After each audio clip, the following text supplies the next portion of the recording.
Welcome back, guys. This is Automotive Anonymous, and that's one of the last Monte Carlo SS's. There were actually only 15,000 made in 06 and 07 of this body style, and today we're going to review it to find out if it's worth your time and money, or if it's maybe a waste of money. This car actually has a lot of sentimental meaning and value to me that I'll get into in just a little bit. But we're going to start out with our typical review. That means we're going to do a walk around, go through the specs, initial driving impressions, 0 to 60 with the GPS to see how fast it still is, and then final thoughts to decide what should you do with the Monte Carlo SS. And big thanks to the Twin Falls Subaru for letting me borrow it for the day. Let's dive right into this review. Some history on the Monte Carlo SS is that this is currently the 6th and final generation of it. There were 4 generations that were rear-wheel drive, ending in about 87. They often got confused with the Buick Regal Grand National, which a lot of the GN owners did not actually like that a Monte Carlo would get confused with them. But these on their own were actually pretty cool cars, and then the 5th and the 6th generations were a front-wheel drive platform. This one with the SS is actually the V8 variant, but there were a lot of different options. There were 6 different W-body platforms of this car, basically, between Pontiac and Chevy and Buick. But the most commonly known are the Impala SS, the Monte Carlo, and the Grand Prix GXP. The mid-2000s for General Motors was kind of the awkward stages of its life. This is like the teenage years. They basically put an SS badge on everything Chevy. So that's kind of like cutting your sleeves off, working out, doing a couple bicep curls, and all of a sudden you're the big bad tough kid on the block. That's what this is with the front wheel drive LS4. It makes 303 horsepower. It's a 5.3 liter. I'll show you under the hood in a couple minutes. And it's pretty interesting. These really do fly under the radar. This one only has about 70,000 miles. The dealership's asking less than 13,000 for, and I wouldn't be surprised if the nicest one in the country is only about $15,000, just because a lot of people outside of the W body community don't even know that these exist, which is a pretty cool reason to make it an enthusiast car. Back in high school, my first car was a 2002 Chevy Impala, and I bought a supercharger kit for it. That was the 3.8 liter V6. That was an overhead valve push-rod engine. And mine was probably a little bit under 300 horse with all the bolt-ons I did to it. But there are some of those that live on the YouTube that push over 600 wheel horse in the turbo configuration. However, this LS4 never got as much love, but they do have a lot of characteristics, such as the Grand Prix GXP version of this exact car had a wider front tire than a rear tire, had a heads-up display, and had other cool features that you didn't often see in the mid-2000s. Anyways, I digress. Back to the Monte Carlo. There were actually quite a few interesting special editions of these that you may sometimes see on the road, such as the Pace cars, the Jeff Gordon, and the Dale Earnhardt Jr. versions of this. They were made in Canada. This 6th generation body style is from 2000 to 2006, but in 06 and 07, it got a little bit bigger looking. Not a whole lot has changed mechanically other than adding the V8 over the old V6 like what I had. But it's an 8-year model run before the Monte Carlo disappeared for what might be forever. If you like silver cars, SS trim levels, Monte Carlos, or this video, please consider giving it a big thumbs up. It really supports the channel grow. It's kind of like nutrition for a healthy growing boy. Wrapping up the exterior, it's just over 16 feet long, 6 feet wide, about 4.6 feet tall. The wheelbase is 9 feet, so it's pretty stable, pretty planted on the road, especially where it weighs 3,500 pounds. But it has almost 6 inches of ground clearance, which means it's pretty capable on the road. The gas tank on the driver's side is a 17-gallon. It gets 26 highway, 16 city, so you can road trip for about 400 miles. And then they're rated at the mid-upper 5, 0 to 60 in perfect conditions, and the low 14 quarter mile. So it's pretty peppy on its feet, as you'll see in a few minutes. Badging, the wing and the wheels are the easiest way to identify an SS trim level. It does have a 235/50/18 tire, and those wheels are quite iconic on this platform. It does have keyless entry as well, but the buttons have faded. Let's hop inside. Welcome to the land of ginormous doors, since that's how you access the front or the rear seats of this coupe. The black materials have held up well. They're basic, mid-2000s GM. They're kind of hard, but they're also kind of soft at the same time, if that makes sense. A name speaker. Very small door pocket that you can't even fit a bottle into. You do have Monte Carlo, but non-SS on the door sill. Carpeted mats. Push e-brake. You have your OBD2 port, your hood latch, rubberized pedals, lighting stock, traction control, so you can secretly push that while you're on the driver's side, and then the windshield washer stock right there on the left of the wheel. Nice leather seats. They are heated, and then you have a sunroof up top We're gonna fire it right up. Roars to life. I'll let you hear the aftermarket exhaust right here.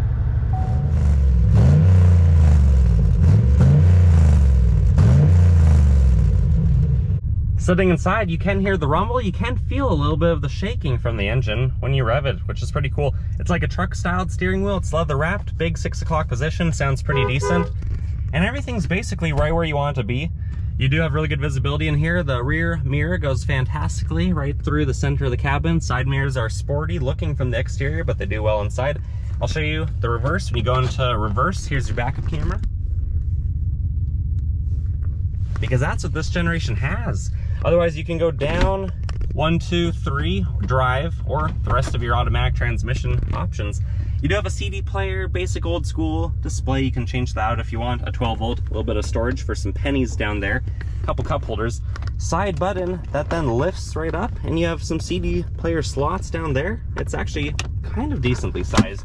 Up top, you have your OnStar settings, you have your garage door settings, and then you have your sunroof, which just adds to the sporty appearance of this. But we're gonna turn it off, hop in the back, and see how we fit behind ourselves. Just lean the seat forward. Try not to hang yourself on the seat belt and hop inside. Sitting behind myself, I'm 5'11". My spiky hair does touch the roof, but honestly, it was a lot less life-threatening than getting in the Mustang GT I did about a week ago. I do have a map pocket, so they do encourage backseat drivers back here on either side. You do have a 12 volt right there. You have a pretty good center armrest with some cup holders that's easy to lift and drop down. There is a center seat, so you can fit pretty decently in the back of the Monte Carlo, and you have good visibility, so you don't feel too trapped back here. But when you do start to get that claustrophobic feeling, pull the lever, push it forward, and hop out. And that's why those door panels are so big. Seriously, check that thing out. It's like 40% the length of the vehicle. So if you're gonna park in the garage, keep that in mind, that you have a big door to open.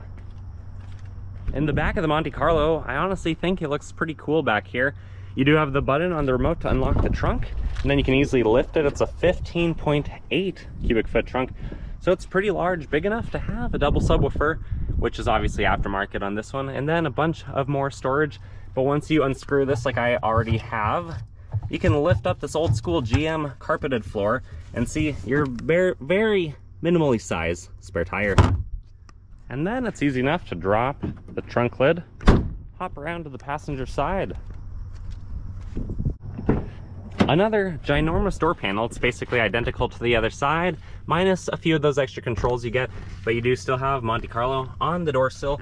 No power options for the passenger seat. I do want to say the bolstering on these is not fantastic, but the rest of the seat comfort is actually pretty well, and they've held up pretty good. No side pocket, and a fairly small glove box, but it fits the pamphlets and the papers. What more do you need?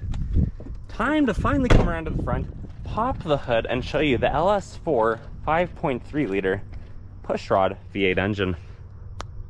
Under the hood, you have the LS4, and it makes 303 horsepower at 5,600 RPM, 323 pound-feet of torque at 4,400 RPM. It's transversely mounted, so this is the front of the engine on the passenger side with the serpentine belt, the alternator, the aftermarket fuse for the big speaker system. You have the battery on the passenger side, oil dipstick, 5W30 fill, air filter, throttle body.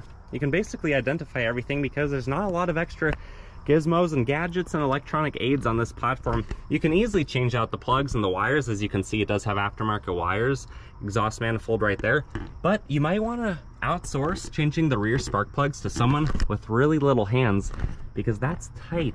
Putting a big V8 engine, even though it's a pushrod engine and it's compact, all things considered, into a front-wheel drive platform, it really takes up a lot of space. But there's no nannies, no electronic aids. It's just a big V8 engine in a front-wheel drive car.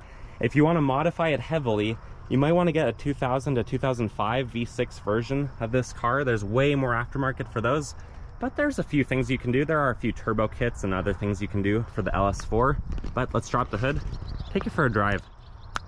Time to see how it handles the road and just how fast it is at about a mile above sea level.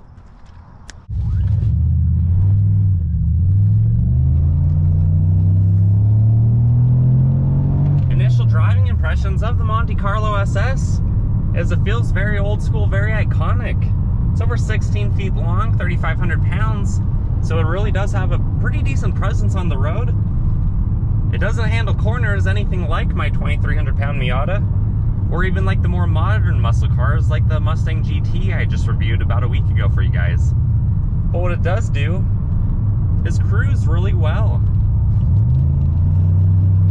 It pulls pretty decent given our elements, our altitude, and the age of this vehicle. And having a front-wheel drive LS4 engine, the only LS engine that was a front-wheel drive configuration, gives it a little bit of street cred. Visibility is pretty good in this Monte Carlo. It is darkly tinted. You feel pretty cool driving it. And then you do have that nice big sunroof again, which is fantastic. Definitely has the mid-2000 GM gauges. Nice big, basically like a truck-sized steering wheel with the 6 o'clock position I really like.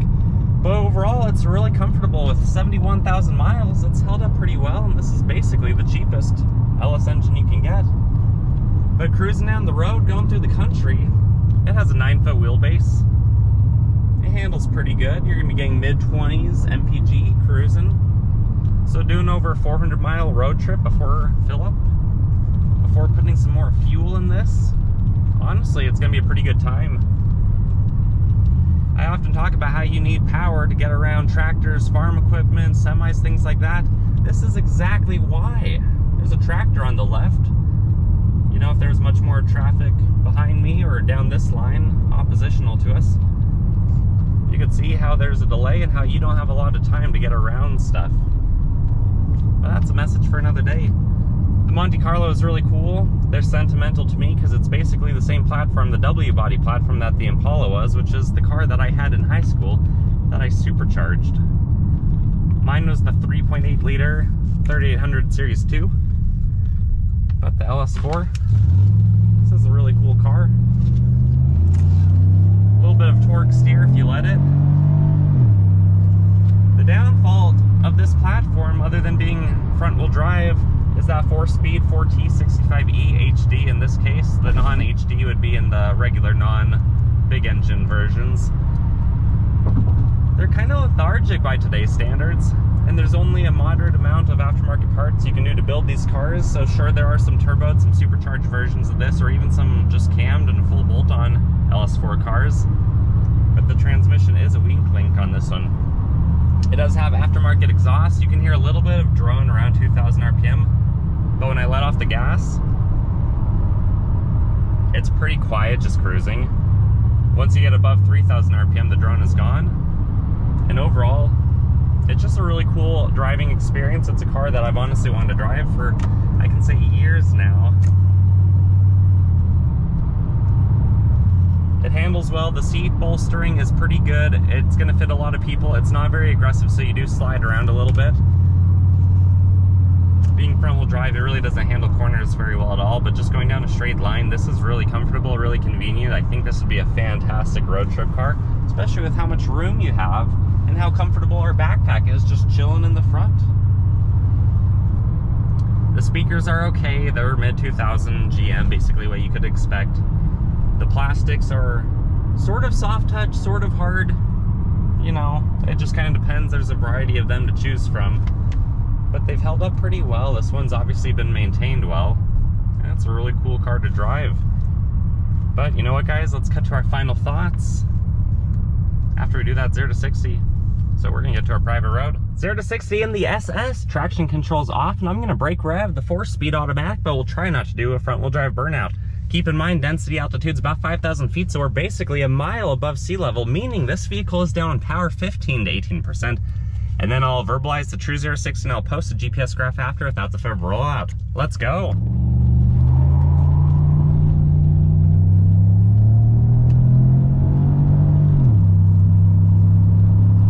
True 0 to 60, even with a little bit of a burnout, was still 6.7 seconds. Not bad given our altitude. Let's cut to our final thoughts. Final thoughts of the 06 Monte Carlo SS is, it was not a disappointment. I've wanted to drive one of these for about a decade. Finally got my hands on one, and such a clean model. But honestly, the people who bought these, most of them are in pretty good shape, and you can find them at a steal. seriously, in today's time, what other used cars that have an SS badge are you gonna get for under 13 grand? Probably not many that you actually want to be seen behind the wheel of. But this silver SS Monte Carlo, the MC Silver, the Silver Bullet, whatever you want to nickname it, you know, it looks good, it looks clean. It's actually pretty quick at our elements. You saw an under 7 seconds here to 60. That's pretty darn fast. What are your thoughts though? Comment below. I want to hear your opinions if you've owned one, if you want one, if you're looking for one, all that fun stuff. Leave your mother's maiden name and social security number in the comment section. And like this video if you want to show your support. If you want to see more iconic cars like this, more low-key sleeper cars if you debadge it, or whatever else, just let me know in the comments.